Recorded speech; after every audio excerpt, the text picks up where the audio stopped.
Hello and welcome to the Cycling Podcast. My name is Richard Moore and I'm with Daniel Friebe. Hi Rich. Lionel Birnie. Hello Richard. And we are somewhere new, Lionel. Where are we? We're in a pub in Hackney. We're kind of getting ready for that frantic Tour de France search for a recording venue that isn't full of people. So we found a quiet pub on a Tuesday, isn't it? On a Tuesday afternoon in Hackney. Hackney, home of a future Tour de France winner, of course. Good friend of the podcast, Teo Geoghegan-Hart. Future Tour de France winner. Wow, that's quite a bold prediction, Daniel. You wouldn't catch me. Making bold predictions. The Cycling Podcast. Interviews and analysis. We've got the big talking points covered. We're here, I suppose, as well because we're launching the Cycling Anthology Volume 4 this evening locally in Look Mum No Hands. So we've got a packed show again today. We're going to talk again about Chris Froome and Bradley Wiggins because we did discuss that last week and Wiggins' possible omission from the Tour de France, which we all were fairly sure was going to happen. And lo and behold, a couple of days later, Bradley Wiggins, upon listening to the podcast, went on BBC, various channels on BBC TV and radio, did a tour of the BBC instead of a Tour de France, and said that as things stand, he didn't think he was going to ride the Tour. I think he was basically told last week that it probably wasn't going to happen.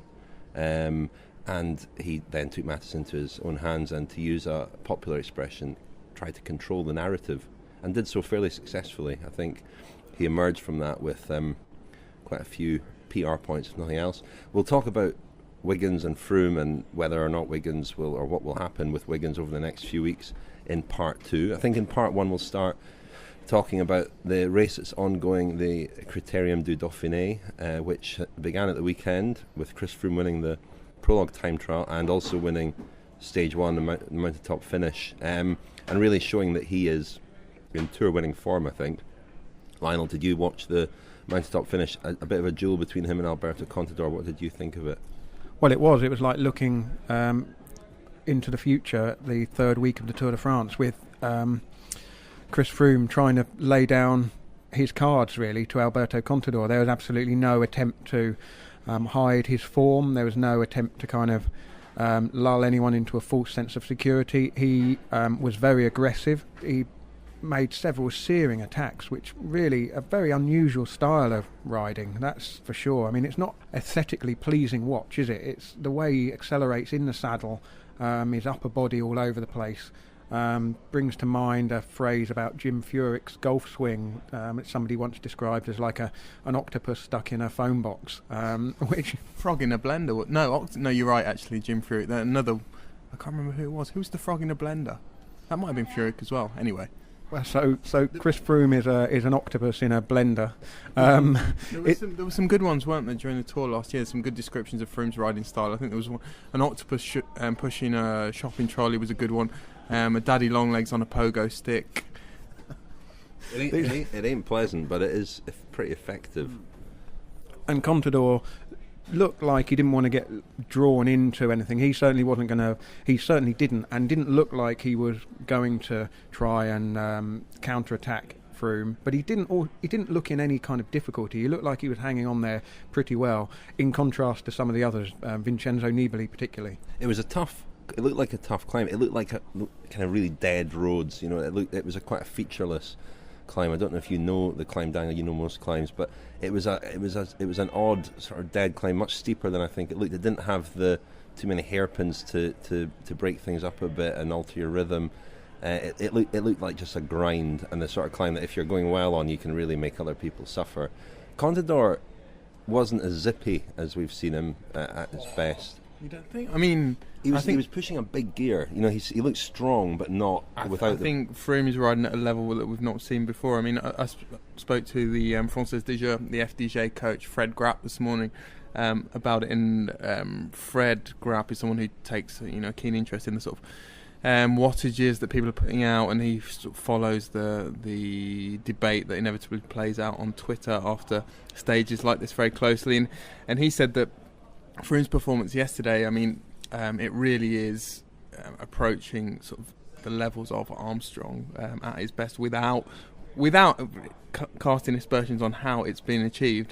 He certainly wasn't insinuating there was anything untoward going on. But Fred said that, two factors will basically determine performance, and this was something that was talked about yesterday on Twitter. I think there were a few fairly inflamed discussions about this, and one is VO2 max, which is basically the sort of efficiency of the cardiovascular system, and the second one is efficiency, which is how well a rider uses their cardiovascular machinery. And Fred said that Froome is at the very, very top level we've ever seen on both of those two counts at the moment, certainly on the basis of yesterday's performance.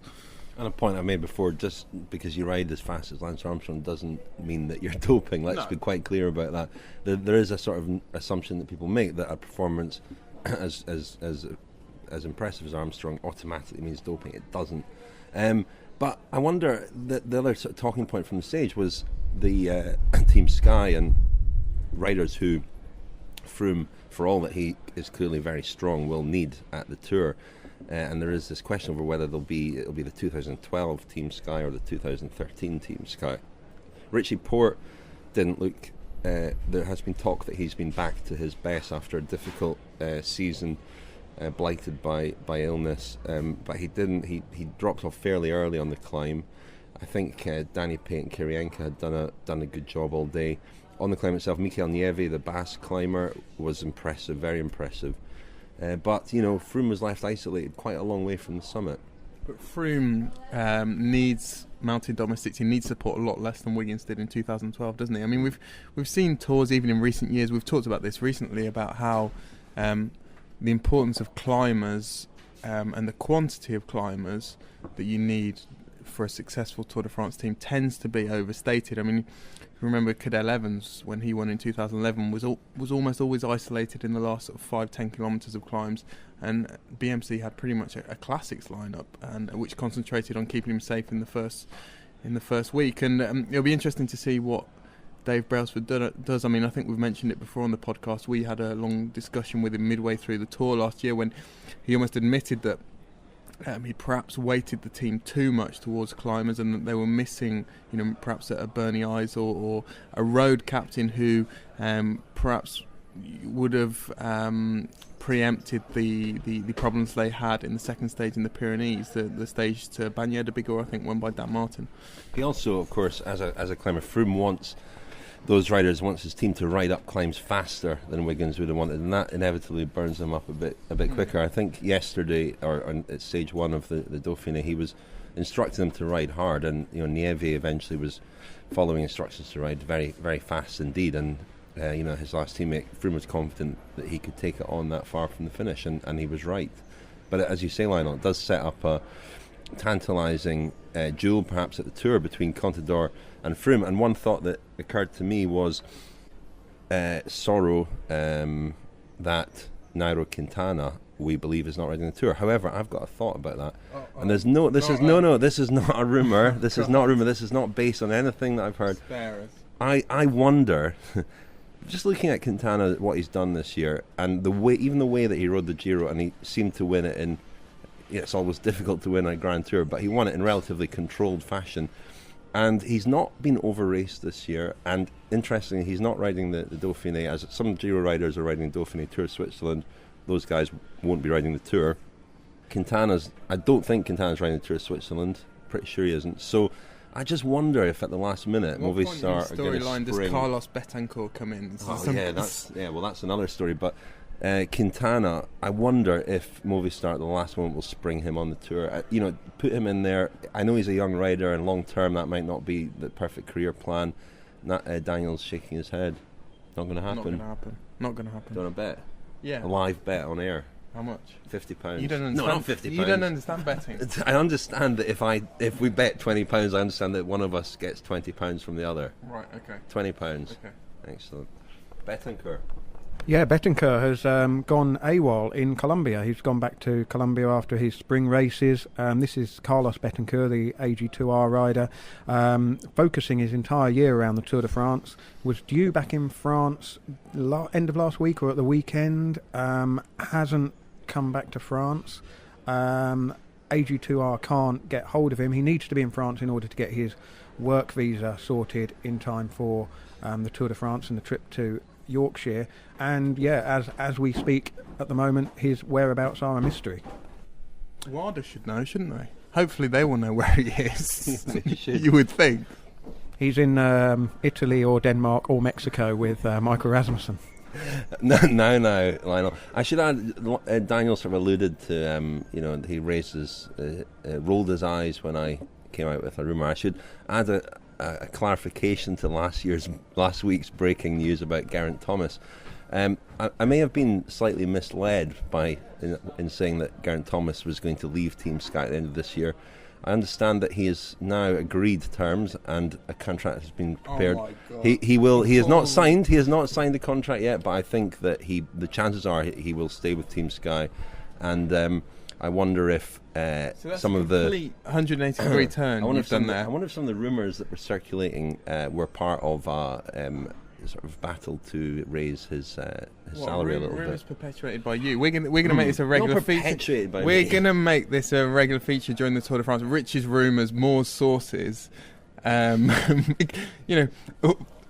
made me laugh, Rich, when you said on Twitter when you told someone it's only a bit of fun. It's not as though team sponsorship depends on it or anything like that.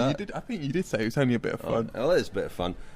So this is nothing new. I mean, football journalists kind of get used by agents and all sorts of other interested parties. If you can get a rumour placed on a very authoritative medium such as a cycling podcast, to help negotiate up the fee, why not? That'll be 10%, please. So, as I say, Quintana for the Tour. You heard it here first. This is the Cycling Podcast with Richard Moore, Lionel Birnie and Daniel Friebe.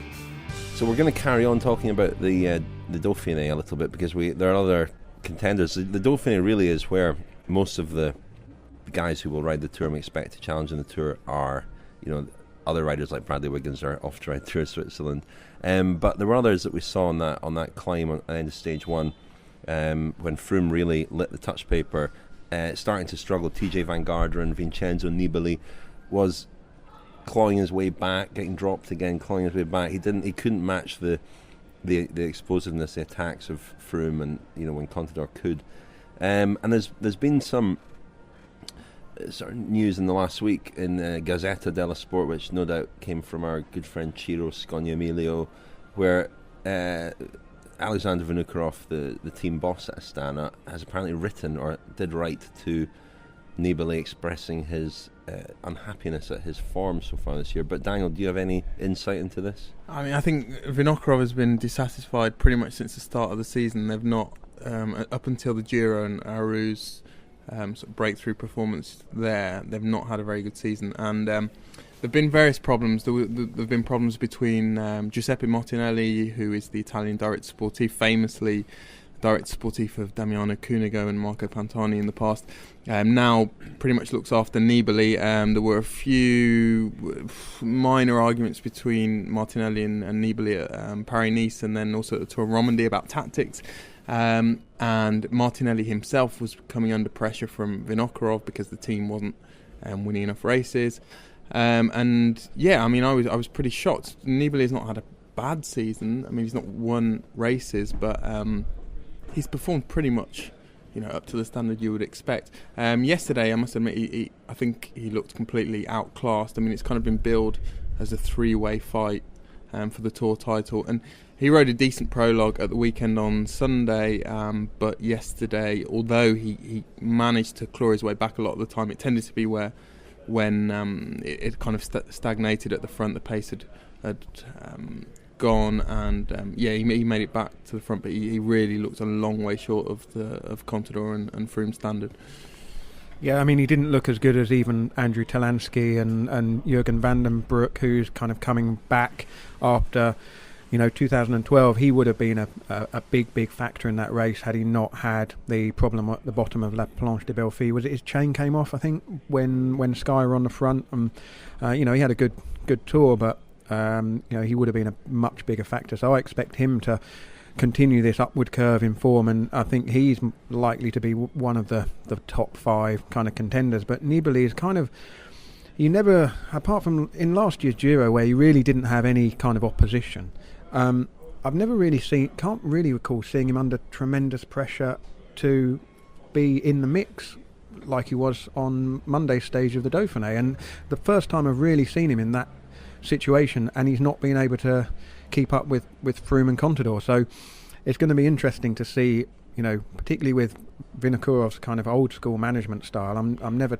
terribly sure whether threatening people and kind of making it publicly known that you're not hitting the mark, I'm not necessarily sure whether that's going to be a motivating factor or a disincentive. Well, what's interesting is that Vinokurov didn't make it public, did he? The letter, the news of the letter appeared in Gazeta.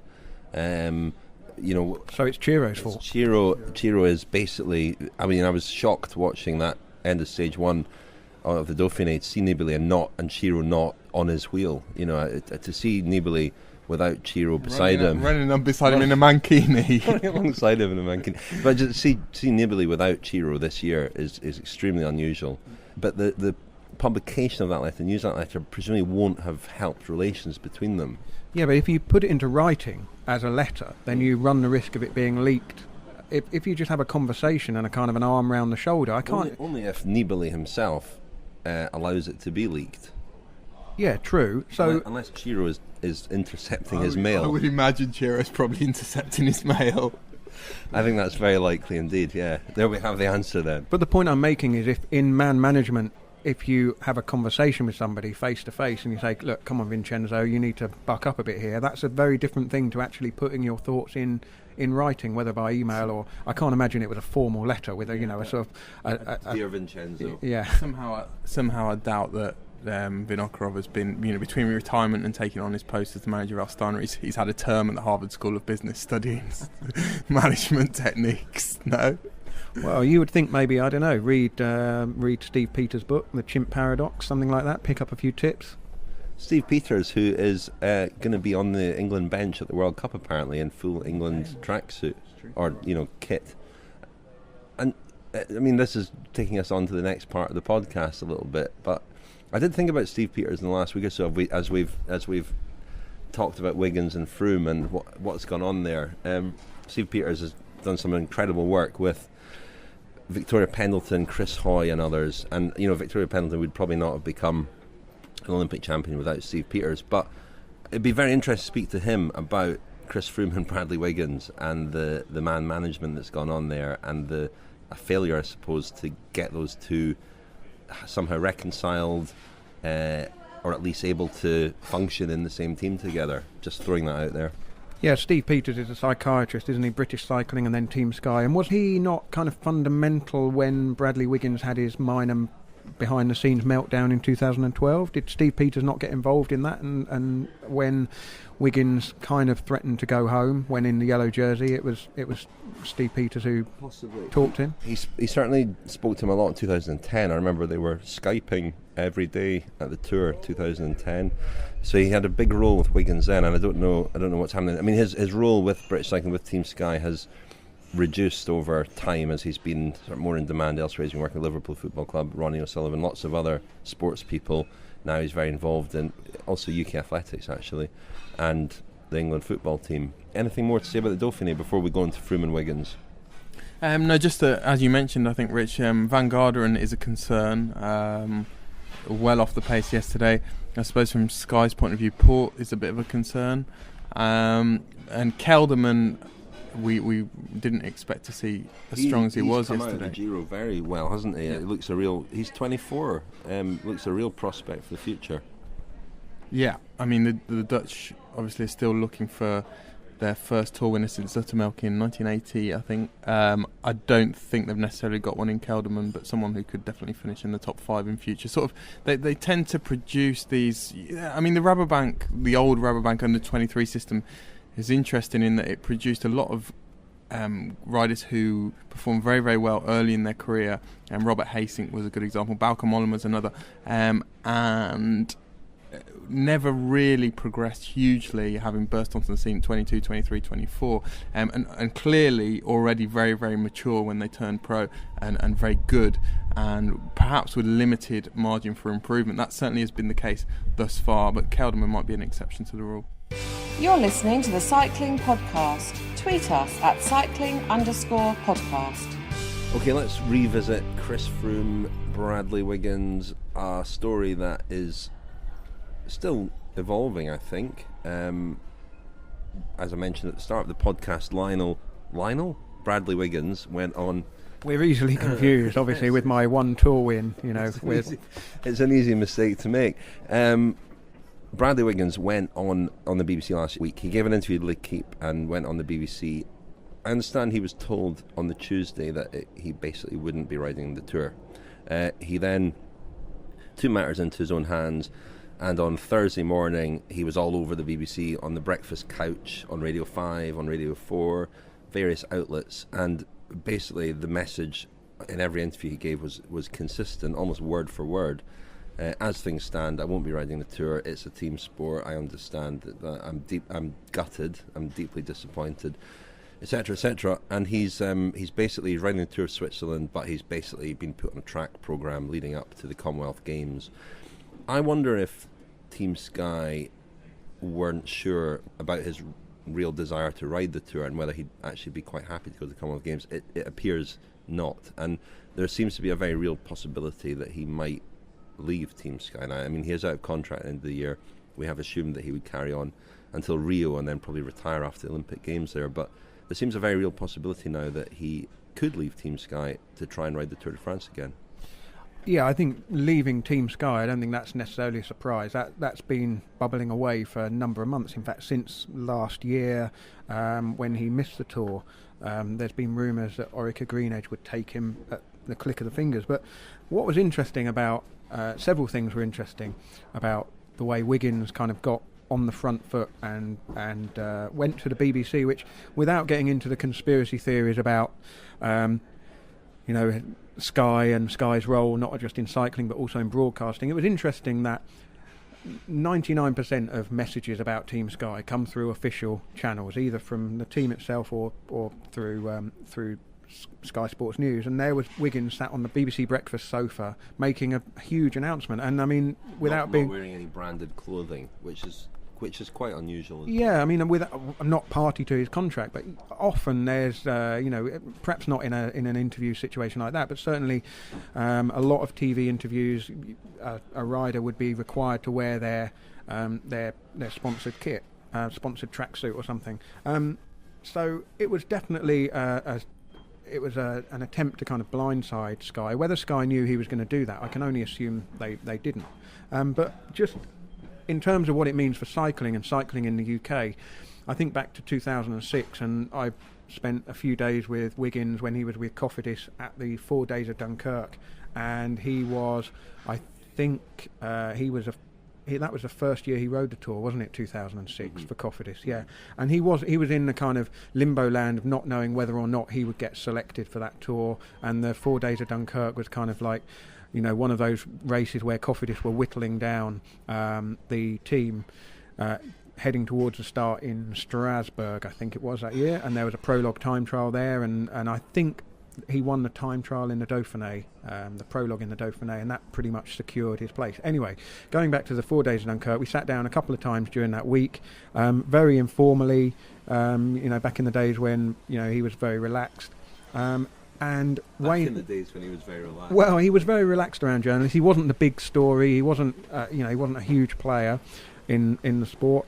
And Wayne Rooney had just broken his metatarsal, and it was all over the media. And I remember just sort of throwaway line, just saying, have you got an opinion on Wayne Rooney's foot? And he was like, well, not really. I can't quite get my head around being the centre of a story of that kind of, where it's absolutely everywhere. Everyone is talking about a broken bone in your foot. Now, this isn't obviously an injury. This is a potential situation where Wiggins won't get picked for the team. And it's not on the same level, but it certainly shows how far cycling has come in this country, that ordinary people, I was in a W.H. Smith's in Birmingham, I was buying a cycling magazine at the end of last week, and the guy on the counter said, what about Bradley Wiggins, eh?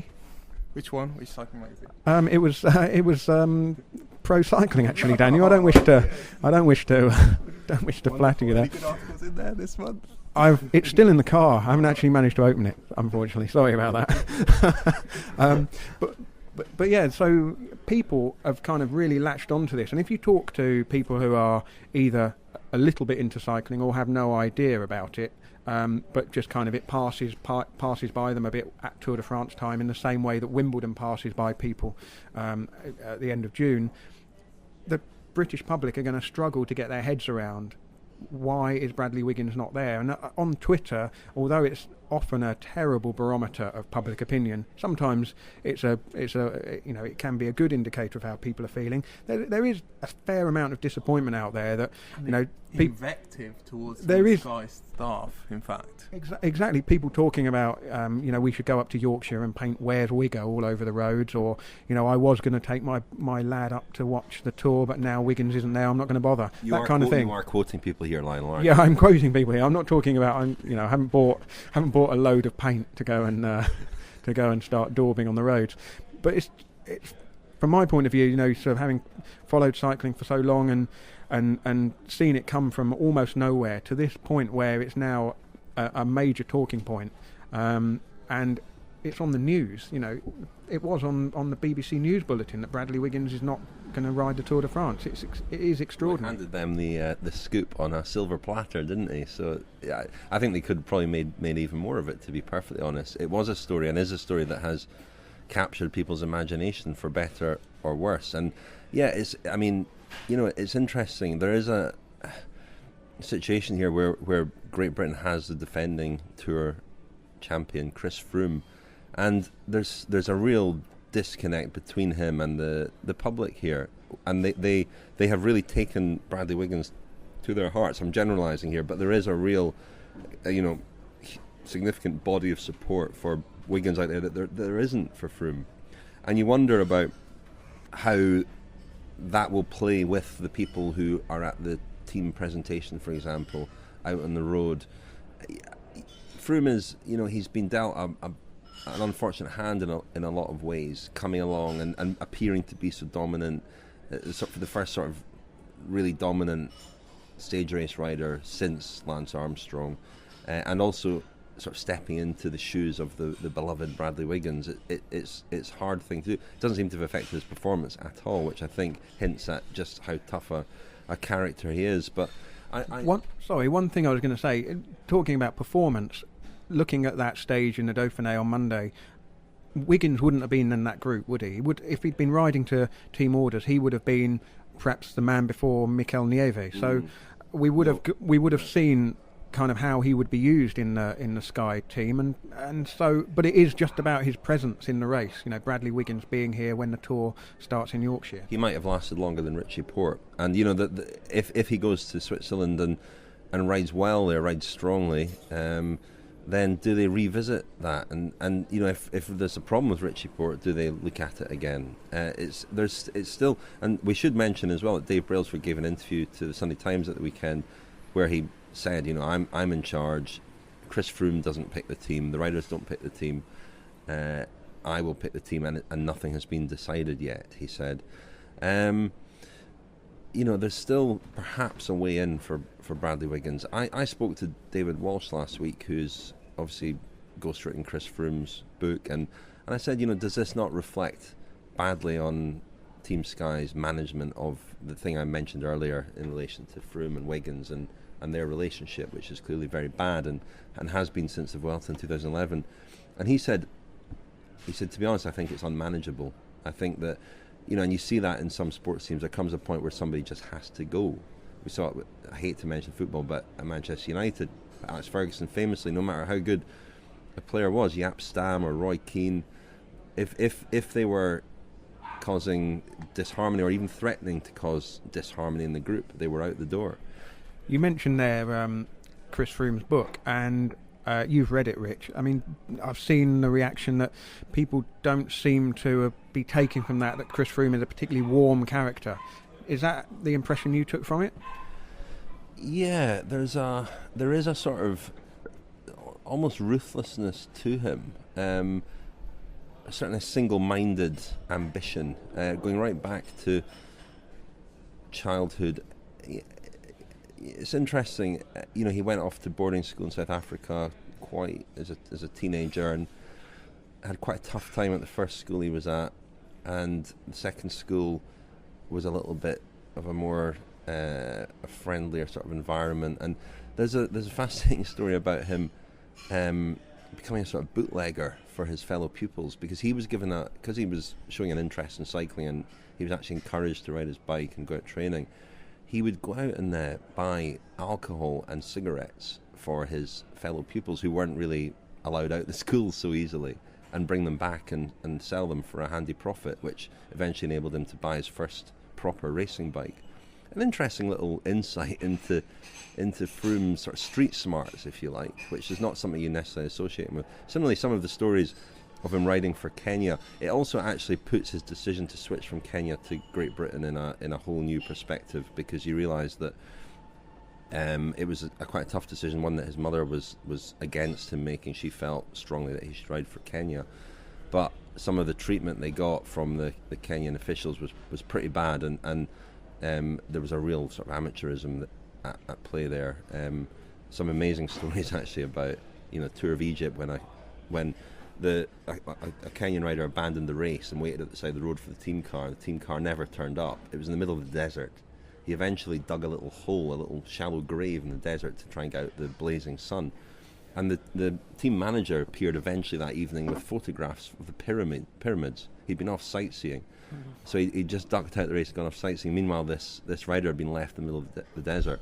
Fortunately, a Polish soigneur came across him and saved him, and perhaps saved his life. It's full of... Every good cycling story always features a Polish soigneur, doesn't it? Absolutely. It's full of remarkable stories like that. And you realise he has had a pretty unusual, remarkable life. But yeah, I've read some reaction to it where people have not really warmed to him as a consequence of reading it, and I think a lot of that perhaps is people who are maybe Bradley Wiggins fans, and that whole episode 2011 Vuelta, 2012 Tour de France is one that I think people still do struggle to get their heads around. They for all that Froome explains where he's coming from, what his motivations were, they do feel that he was not following team orders. Yeah, I mean, the thing with I always think back to last year's tour. I remember there was a day, I can't remember, it was certainly in the third week, I can't remember which day it was, but I was stood in the mix zone where the yellow jersey has to go along the line and do interview after interview after interview with the rights holders for the Tour de France, the TV companies, and I kind of moved along with the crowd as people were kind of craning to hear what he was saying to the TV stations, and one after the other, he pretty much said the same thing. It wasn't very exciting stuff. It was all just, yeah, it was a tough day. We knew it would be a tough day. The team did great.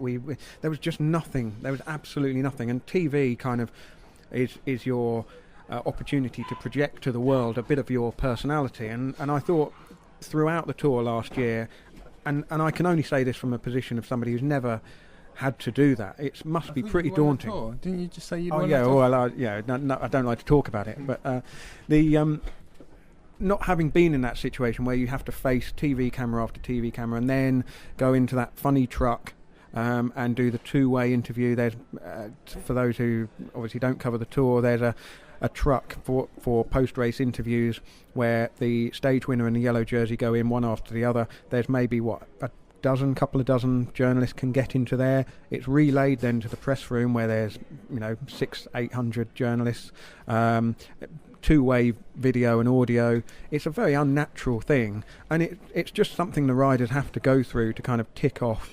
They've done that, and then their recovery and the rest of their day carries on.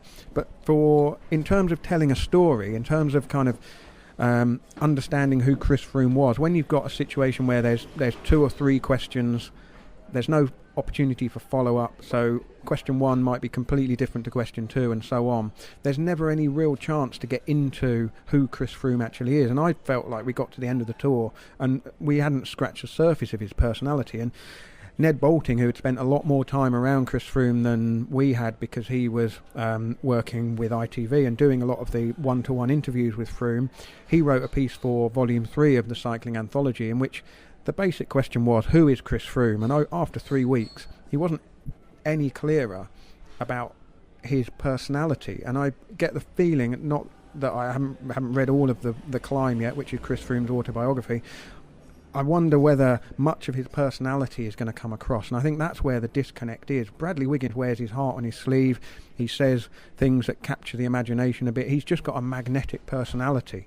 So is Mark Cavendish, and Chris Froome just doesn't. Yeah, and yet one of the accusations that Froome levels at Wiggins in a way is that he, in the team environment, he's a very gifted mimic. He can impersonate everybody, including Chris Froome, in a very strong and exaggerated South African accent, which he plays. He quotes a bit of that and says it is very, very funny. But all these things are sort of disguise. I mean, probably the when Wiggins does reveal himself is in these quite unnatural situations, oddly enough, where he's sitting in front of a bunch of journalists and he will say things that just do hint at who he is. In the team environment, he's quite introspective, quite shy, quite closed, and he almost disguises himself behind the impersonations, impressions, even the different sort of hairstyles and fashions that he wears. I've always thought. Daniel, you've been very quiet. How many more weeks are we going to talk about this? Wiggins Well, and how many Froome. weeks rather till the tour? It's true, though, Riley. I mean, every week, isn't it? What happened to our discussions about Roger de Vlaming, Lionel Richie? Well, what have you got to tell us about Roger de Vlaming?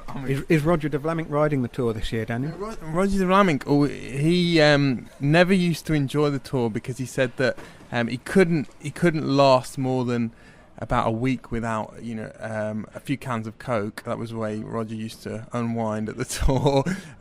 He said that people like Felicia Gimondi used to be on bread and water and probably a few other things every evening. Maximum professionalism, and I think Roger used to feel a little bit claustrophobic at the Tour de France. Never really was his cup of tea. He wanted to get back to his llamas. Yeah. Anything else you want to talk about, Daniel? Anything else you want to get? Daniel told me a great story the other day, very loosely connected to the Tour de France King of the Mountains competition. Daniel, what was that again? It started off. I'm not helping you at all with this. I'm not helping you at all. I think it was. You said that I've got something. You were looking at your phone and you said, "Oh, I've got a really bizarre thing that I used to do. I'm not sure if I should tell you." And then you went ahead and told me. And I think it was the story was that your first ever girlfriend, I think her name was Lucy, is that correct? But she went by the sort of nickname Lucho. So she had an email address that was it was Lush. So you stored her in your mobile phone as Lucho Herrera, which it was Luis Herrera, the Colombian King of the Mountains in the Tour de France in the mid-80s. And that started a trend whereby you do have this habit of storing people's names in your phone as cyclist names. I think, what's my name at the moment? Eufemiano Fuentes, you are in my phone. Yeah, well, thanks for that. But you started storing girlfriends' names in your phone as Tour de France King of the Mountains. I only had one girlfriend. Tour de France King of the Mountains. I changed the name periodically, so she became... she started life as Lucho Herrera, and then she became Federica Bahamontes, then she became Charlie Gore. Anyone else? Lucien Van Imp, I think she was at one stage. Did you ever get to Bernard Cole? No, sadly not. We kind of knocked out the head before then. Okay, well, I think we'll leave it on that quite surreal note. Extraordinary, absolutely extraordinary stuff. That's better than my revelation last week, I think. Lionel, thank you very much. Thank you, Richard. And Daniel, thank you. Thanks for that, Rich. Really appreciate you revealing that. The Cycling Podcast. Subscribe on iTunes, listen on Audioboo, and visit us at thecyclingpodcast.com.